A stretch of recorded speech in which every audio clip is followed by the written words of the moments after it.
মোৰ যেতিয়া তোমাৰ সৈতে ফাৰ্ষ্ট দেখা হৈছিল, ঠিক চিনেমাৰ দৰে এটা ঘটনা ঘটিছিল।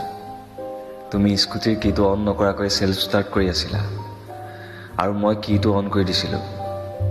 তুমি হাঁহি হাঁহি মোৰলৈ চাই গুচি গৈছিলা।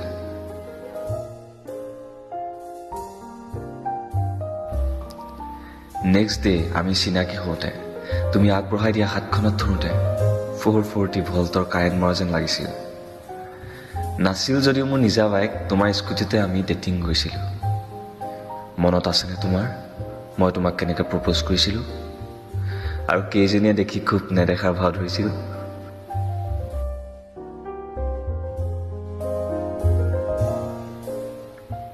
কিন্তু কি হ'ব, মোৰ বাবে প্ৰেম দুদিনীয়াহে।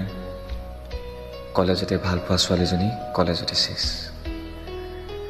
তাইলৈ আজিও মনত পৰে মোৰ, কিন্তু কি কৰিবা, কলেজীয়া প্ৰেম এনেকৈ চাগে খন্তেকীয়া। তাইক মই বহুত বহুত ভাল পাইছিলোঁ, কিন্তু কি হ'ব, তাই এতিয়া বিজি নিজকে এগৰাকী ভাল নাৰী ৰূপে প্ৰতিষ্ঠিত কৰাত। মোৰ লগত প্ৰেম কৰাত নহয়, মোৰ লগত প্ৰেম কৰাত নহয়।